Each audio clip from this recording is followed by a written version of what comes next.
जय सच्चिदानंद प्रभु।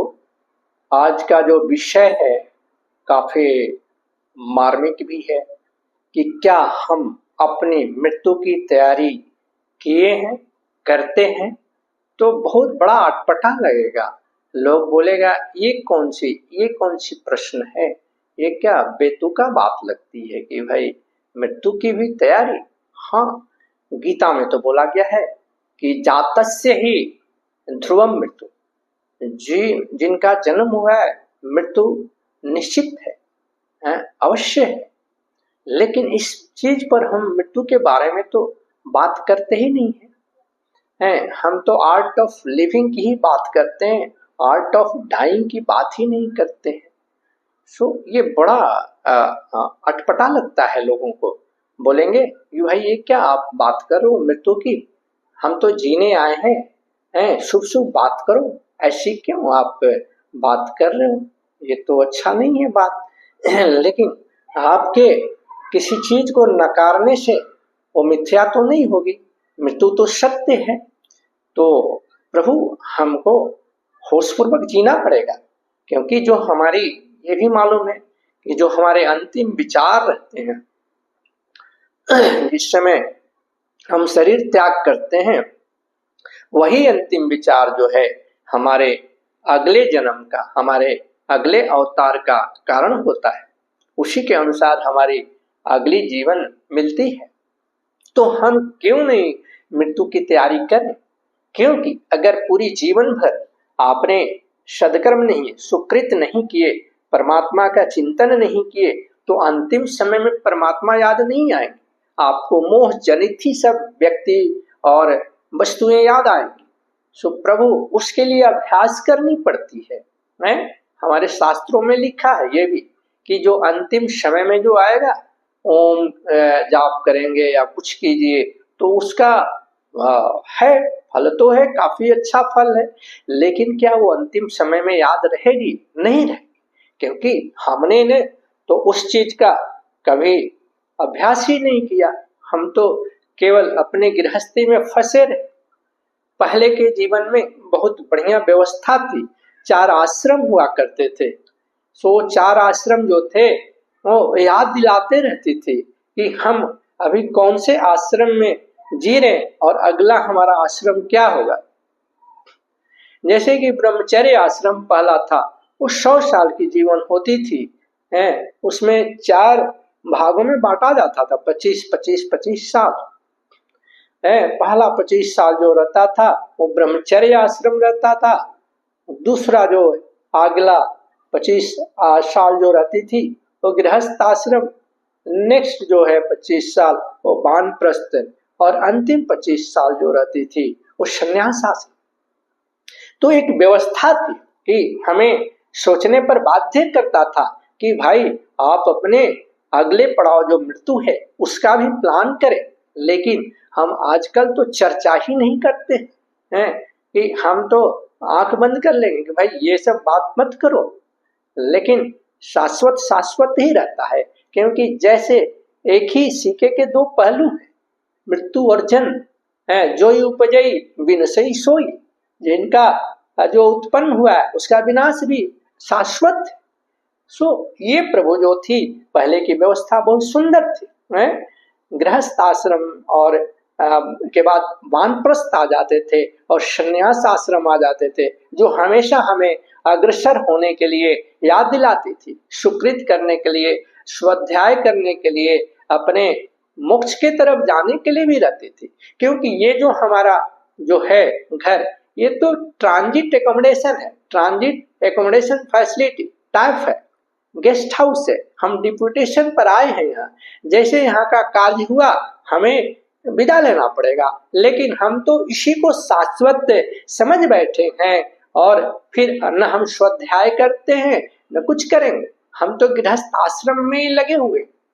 तो हमारा जो पहले वैदिक युग का जो 4 आश्रम था उसके काफी बढ़िया वो प्लान थी कि जो 25 साल शुरू का जो है वो विद्या अर्जन के लिए रहती थी कि आप जिससे कि अच्छी तरह अपने गृहस्थी को चलाएं, धर्मयुक्त होकर, धर्म की मर्यादा में रहकर, सो फिर 25 साल विद्या अर्जन करने के बाद वो पैसा कमाना, अर्थ कमाना बुरा नहीं था, लेकिन वो था कि धर्म की मर्यादा में रहकर, आजकल जैसा नहीं कि मनी एट एनी कॉस्ट। तो 25 साल गृहस्थी में जमाते थे, गृहस्थी करने थे, अपने सबल सुदृढ़ गृहस्थ आश्रम रहते थे, क्योंकि सुदृढ़ गृहस्थ आश्रम से ही सारे आश्रम आते हैं। इसके बाद 25 साल के बाद वानप्रस्थ में आते थे लोग। अभी अपना गृहस्थियों से अपने पुत्र को, पुत्रियों को उत्तरदायित्व को देकर अब वो जीवन में इंटरफेरेंस नहीं, हस्तक्षेप करने से बचते थे। और वानप्रस्थ एक तो आता है कि वन के तरफ, जैसे 51, 52 उसमें वन लगा है, वन मतलब वन में नहीं जाना, लेकिन अब घर गृहस्थी जो है छोड़िए और युवा पीढ़ी को देकर वो थोड़ा सा हस्तक्षेप करना, गृहस्थी से अलग हो जाते थे। इसके बाद जो है वानप्रस्थ के बाद जो 25 साल अगला आती थी वो संन्यास आश्रम। तो 4 आश्रम बहुत ही वेल डिजाइन थे कि आपको बाध्य करती थी कि भाई जैसे जीवन है आर्ट ऑफ लिविंग, उसी तरह आर्ट ऑफ डाइंग है। जहां जाना है उसको भी सुदृढ़ बनाना पड़ेगा। आजकल तो हम तो हमेशा गृहस्थ आश्रम में ही रहना चाहते हैं कि भाई जो एक रिटायरमेंट के पहले ही हमारा दूसरा सेकंड पोस्ट रिटायरमेंट की हम ढूंढ लेते हैं, क्योंकि हमारे जीवन में दूसरा कुछ बचा नहीं, दूसरा चीज है ही नहीं। हम बात करेंगे तो क्या, कैसे जिंदा रहेंगे? जीना यहाँ, मरना यहाँ, ऑफिस में अंतिम समय में याद आ रही है। सो प्रभु हम सोचे इस बात पर कि क्या ये सही तरीका है? जो अगला पड़ाव है, जो हमारा डेस्टिनेशन है, जहाँ जाना है, उसके बारे में हम सोचते नहीं। हम अपने कार्मिक बैगेज को बढ़ाए जा रहे हैं। तो हमारी जो यात्रा रहेगी, सफर रहेगी, वो तो दुखद होगी, सुखद तो होगी नहीं। बोलचाल में भी साधारण बोलते हैं कि भाई अपना लगेज कम रखिए, सुखी यात्रा के लिए, लेकिन हम अपना बैगेज बढ़ा रहे हैं, कार्मिक बैगेज। बेहोशी में ही हम जी रहे, कभी हमने अपने डेस्टिनेशन के बारे में सोचा ही नहीं। 2-4 हम दृष्टांत देंगे जिससे आप लोग समझेंगे कि मृत्यु की क्या इम्पोर्टेंस है, महत्व है। आप लोग राजा परीक्षित की कहानी सुने होंगे। ये राजा परीक्षित जो थे, ये भगवान कृष्ण के जो भांजे थे वीर अभिमन्यु, उनके पुत्र थे। सो ये महाभारत में भी आती है ये कथा। जब एक बार वो जंगल में आखेट के लिए गए थे राजा परीक्षित, तो उन्होंने सोचा कि क्यों न ऋषि दर्शन किया जाए। तो उस समय गए उनके कुटिया में, आश्रम में। तो ऋषि ध्यान में बैठे थे और ये इंतजार करते रहे, काफी देर तक इंतजार करते रहे। तो इनको रहा नहीं गया, फिर इनके मन में शंका आने लगी, ये ऋषि अपना ध्यान का दिखावा करने के लिए ये निकल नहीं रहे हैं। इतना देर से मैं इतना बड़ा सम्राट हूँ और ये दिखाने के लिए इतना देर से बैठे हैं। तो उन्होंने क्या किया, भूल पूर्वक, अहंकार बस उन्होंने एक मरा हुआ सांप जो है उनके गले में लपेटकर और फिर अपने राज्य में आ गए। फिर उस ऋषि के जो पुत्र थे, ऋषि कुमार, आए और देखे कि अरे मेरे पिता के गले में मरा हुआ सर्प है। तो जिस तरह राजकुमार की पदवी रहती थी उस जमाने में, ऋषि कुमार की ज्यादा पदवी रहती थी। तो ऋषि के पुत्र जो थे वो आग बबूला हो गए और उनको पता चला कि जो राजा आए थे, राजा परीक्षित शायद थे, उन्होंने श्राप दे दी कि हे राजा परीक्षित, तुम्हें 7वें दिन तक्षक नाग डसेगा और तुम्हारी अभी मृत्यु आने में केवल 7 दिन बच गए। जब ऋषि जो ध्यान से बाहर आए तो उनको पता चला कि ओ मेरा पुत्र ऋषि कुमार जो है ये तो बहुत बड़ा गलती कर दिया, इन्होंने राजा को श्राप दे दिया। तो उसको तो फिर बदला नहीं जा सकता था श्राप को, है। सो फिर वो ऋषि खबर दिलवाए कि भाई ऐसा तो नहीं है, अभी 7 दिन में ही उनकी मृत्यु निश्चित हो गई है। सो कुछ तो तैयारी की जाए अपने अंतिम पड़ाव के लिए, अपने मोक्षा के लिए, निर्वाण के लिए। उन्होंने इमीडिएट खबर दिलवाए साम्राज्य में राजा से मिलकर कि भाई ये तो अनर्थ हो गया, आपकी मृत्यु का केवल दिन जो है 7 दिन के बाद आप मृत्यु को प्राप्त होंगे। 7 दिन ही आपके पास समय है। अभी तक तो राजा परीक्षित भी कभी सोचे नहीं थे अपने मृत्यु के बारे में, लेकिन जब उनको ये लगा तो बड़ा सदमा लगा कि भाई इस 7 दिन में कौन समर्थ है इस धरा पर जो कि मुझे मोक्ष की मुक्ति करा दे। इसलिए सारा ऋषि महर्षियों को बुलाया गया, आमंत्रण किया गया कि भाई 7 दिन है राजा परीक्षित को, और इसके लिए आप उनको मोक्ष की राह दिखाइए।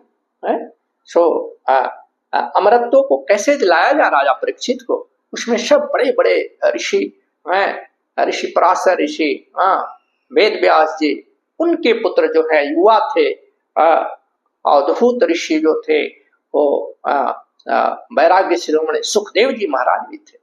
बहुत सारे वहां ऋषियों का दर्शन हुआ, और राजा परीक्षित ने ही खुद ये आयोजन किया कि भाई हमारे पास 7 दिन है और हमें इस जन्म मरण के चक्कर से हम कैसे मोक्षा को प्राप्त करें, अमरत्व। इसके लिए तैयार हुए जो हैं युवा अवधूत ऋषि जो थे सुखदेव जी महाराज, जो वैराग्य के शिरोमणि।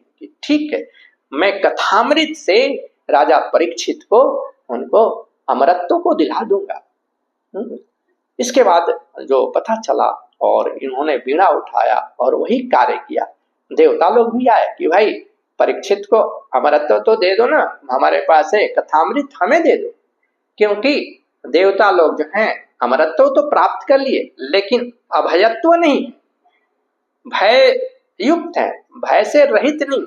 लेकिन यहाँ जो है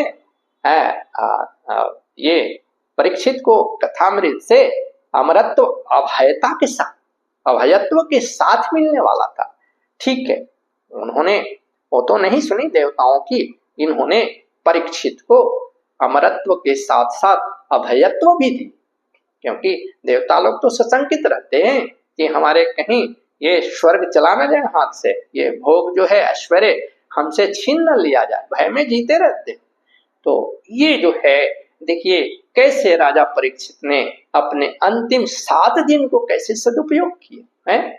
सो ये मृत्यु की प्लानिंग, वो भी हालांकि अंतिम में ही उनको झकझोर के रख दिया, लेकिन दूसरा चीज की प्लानिंग नहीं किया अंतिम समय में कि हमारा क्या होगा, ये होगा, हमारी इतना संपत्ति है, साम्राज्य है। वो अपने लिए किए कि भाई 7 दिन में हम अमरत्व को कैसे प्राप्त करें, मोक्ष की कैसे प्राप्त करें। 4 पुरुषार्थ जो है उसमें सबसे बेस्ट जो है, सर्वोत्तम जो पुरुषार्थ है मोक्षा, धर्म अर्थ काम एंड मोक्षा, जिसको कि सब लोग चाहते हैं, ऋषि महर्षि भी चाहते हैं निर्वाण को प्राप्त करना। सो हम जो है अपने सुकृत से भी अपने अंतिम जो है डेस्टिनेशन को, जो कि मृत्यु है हमारी, उसको हम बेहतर बना सकते हैं।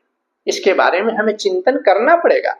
जटायु को देखिए, जटायु रामचरितमानस में एक छोटा पात्र है, उनकी आती है काफी कहानी, महिमा बहुत सुंदर आती है। जब रावण हरण करके सीता माँ का लेके जा रहा था, तो जटायु देखे गिद्धनेत्र वो वायु में भी देख लेते हैं और आकाश में उनकी तेज होती है, ये तो दुष्ट रावण है जो सीता का हरण करके लेके जा रहा है। तो उन्होंने जो है सुकृत किया, जानते हुए कि रावण बहुत बलवान है, बहुत बलवान है, मैं पार नहीं पाऊंगा, लेकिन फिर भी उन्होंने समाज में गलत संदेश नहीं दिया है कि कोई नारी अबला का हरण करके लेके जा रहा है और हम हाथ धरे के धरे बैठे रहे। उन्होंने जानते हुए शत्रु बहुत काफी बलवान है रावण, फिर भी उन्होंने ललकारा, रावण दुष्ट तुम क्या कर रहे हो ये। और वो अंतिम श्वास तक जो है प्रभु वो लड़े रावण से, जब धरा पर वो मार गिरा दिया पंख काट कर, तभी अंतिम सांस तक वो सफल रहे। सोचे कि शायद कोई इस बीच में आ जाए कि रावण को ये कुकृत करने से बचा दे, माँ सीता का हरण को रोक दे, लेकिन ऐसा नहीं हुआ। वो अंतिम श्वास ले रहे थे, उसी समय भगवान राम जो है सीता की खोज में ही वो वनवास जंगल में घूम रहे थे, घूमते घूमते आए तो देखे ओ जटायु की हालत। जटायु वो समझ गए कि ये कौन किया, क्या किया। फिर इतना भगवान राम सम्मान दिए हैं, बोले हे तात आप कहिए तो फिर से मैं आपको जिंदा करूं, हैं आपको नई जीवन दूं। तो जटायु बोले कि प्रभु इतनी बढ़िया सुंदर मृत्यु किसकी होती है, हैं? अभी कभी ये मौका मिलने वाला नहीं है, इसको हम क्यों अपना हाथ से गंवाए प्रभु। साक्षात आपका दर्शन परमात्मा का, और आप बोल रहे हैं जन्म के लिए, नया जन्म क्यों। नाम भी देखिए बड़ा सार्थक है, जटायु। भगवान राम जब वनवास में थे तो उनकी जटाएं बड़ी बड़ी थी, हैं? जंगल में तपस्वी वेश में थे, साधु वेश में थे, तो जटाएं जो थे लथपथ शरीर पर जटायु जी के वो बिखरे हुए थे, तो जटा में आयु थी, राम के जटा में आयु। क्योंकि बोले प्रभु कि जटायु हे तात बोलिए मैं आपको फिर से नया शरीर दूं, आप जिंदा हो जाइए। बोले नहीं प्रभु आप इसकी मत कीजिए, इतनी बढ़िया मृत्यु को हम छोड़कर क्यों नया जीवन ले। अभी समझिए मृत्यु का क्या महत्व है। इसलिए रामचरितमानस में इस पर बहुत बढ़िया चौपाई अंगद जी ने बोला है, कही अंगद विचार मन माही, कही अंगद विचार मन माही, धन्य जटायु सम को नाही, राम काज कारण तनु त्यागी, हरिपुर गया परम बड़ भागी, कही अंगद विचार मन माही, धन्य जटायु समय को नाही, राम काज कारण तनु त्यागी, हरिपुर गयो परम बड़े भागी। अंगद जी ने बहुत सोच समझ के बताया।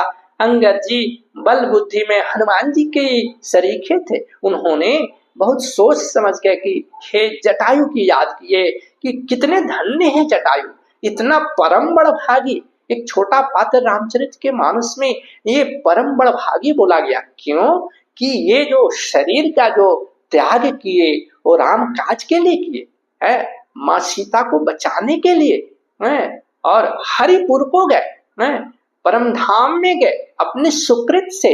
तो आपका एक सुकृत जो है वो कहां से कहां पहुंचा देता है। मांस भक्षण करने वाला जो है जटायु, वो देखिए कहां से कहां चले गए हैं। क्यों?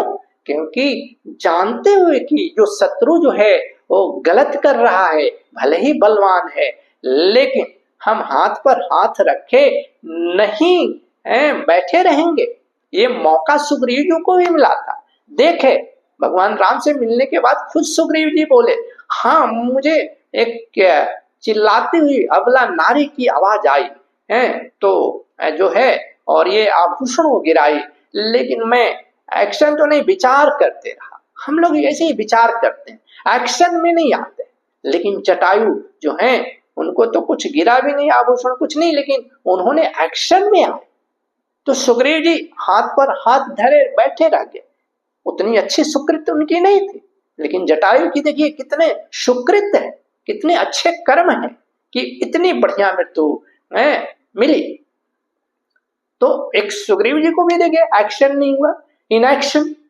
आगे देखिए महाभारत में भीष्म पितामह जो उनकी खुद कुलवधु की चीरहरण हो रही है और उस महासभा में सबसे मजबूत ताकतवर उनके आगे शत्रु कोई डट ही नहीं सकता था, टीक ही नहीं सकता था। फिर भी जो वो समाज के प्रश्रय को न देकर अपने प्रतिज्ञा का प्रश्रय को ये दिया कि हमारे प्रतिज्ञा का क्या होगा।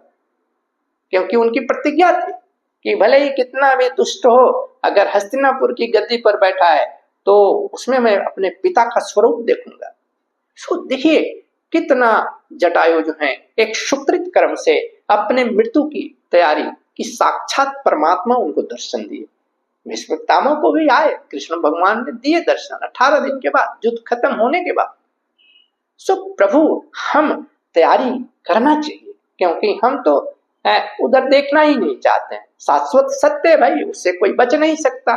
तैयारी करना अच्छी बात है। आजकल तो एक ट्रेंड चली है। पहले तो पुराने समय में जो बुजुर्ग मरने के अंतिम समय क्षण में आते थे, तो उनको खाट से नीचे उतार दिया जाता था कि कम से कम उनको पता चले कि अभी हमारी अंतिम सांसें जो हैं वो गिन रहे हैं। आजकल तो थोड़ी भी होती है तो हम हॉस्पिटल में लेके जाते हैं, वहां जाते भी नहीं, डॉक्टर बोला कि भाई ये करना पड़ेगा, ये करना पड़ेगा, ये बड़ा इंजेक्शन देना पड़ेगा। अरे भाई उनकी वो मृत्यु क्या वो अनुभव करेंगे, और लास्ट में बोल देगा बिल बना के कि भाई वेंटिलेटर पर डाल देते हैं। सो मृत्यु का अनुभव ही नहीं।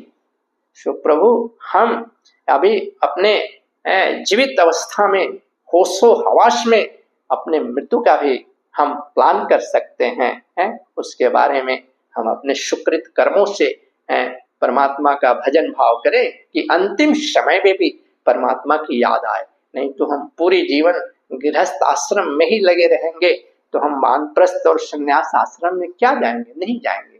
सो प्रभु ये आपको सब्जेक्ट बड़ा ये लगा होगा कि भाई ये क्या है, लेकिन ये सत्य है, हम इसको ठुकरा नहीं सकते हैं प्रभु, अपनाना पड़ेगा। और जिस चीज का हम होश पूर्वक अगर करेंगे तो अच्छी आएगी। हमारे अंतिम समय में हम दुखी होकर नहीं जाएंगे, विदा करेंगे, खुश हर्ष मृत्यु को स्वयं हम गले लगाएंगे कि ये जो हमने किया जीवन भर उसकी पछतावा नहीं होगी, लास्ट टाइम में रिपेंट नहीं करना पड़ेगा, क्योंकि अंत भला तो सब भला, क्योंकि हमारी अंतिम पड़ाव जो हमारी मृत्यु है वो भी अच्छा होना चाहिए प्रभु।